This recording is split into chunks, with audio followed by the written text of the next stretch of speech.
ভালো মেয়ে ঠিক কাকে বলে জানো? ভালো ছেলে মানে কি? তুমিও বলবে সহজ প্রশ্ন, মাপকাঠি একটি। যে মেয়ে পেয়েছে অঙ্কে 100, যে ছেলে ভূগোলে সেরা, তারাই তো ভালো সবাই বলছে। হীরের টুকরো এরা। কাগজে ওদের ছবি ছাপা হয়, টিভিতে দেখায় মুখ।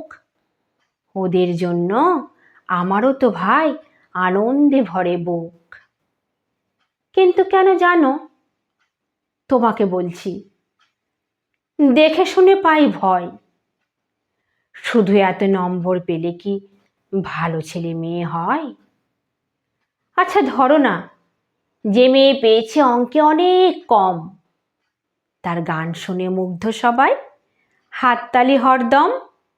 ওই যে ছেলেটা পাশ করে গেছে এবারেও টেনে টুনে, বলতে কি ভাই আমরা অবাক ওর আবৃত্তি শুনে। নাটকেও তার নেশা আছে খুব, পরের বিপদে ছুটে। পাড়ার তিন্নি, বাংলায় নাকি 30 পেয়েছে মোটে। কিন্তু মেয়েটা খেলাধুলোতে 10খানা গায়ে নামি। সত্যিই বলো তো, তুমিও বলবে ওরা নয় কেউ দামি? চাই যে অনেক ইঞ্জিনিয়ার, চাই আরো ডাক্তার, পাশাপাশি চাই শিল্পী, খেলুড়ে, স্নেহময়ী সিস্টার। কম নম্বর পাওয়া ছেলেটাই কারিগর বলি আজ।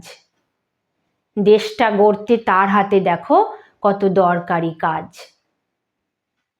পরের দুঃখে কাতর যে মেয়েটি মুখটি করেছে কালো, কম নম্বর পেয়েছে বলে কি বলবে না তাকে ভালো? অভাবের টানে কলেজে পড়েনি, ছোট দরমার বাড়ি, তবুও ছেলেটা বাবা মাকে দেখে, ভাড়াতে চালায় গাড়ি। তাই বলছি কি, শুধু নম্বরে হয় নাকি মাপকাঠি? ভালো ছেলে মেয়ে বলতে কি ভাই মানুষ চাইছি খাঁটি।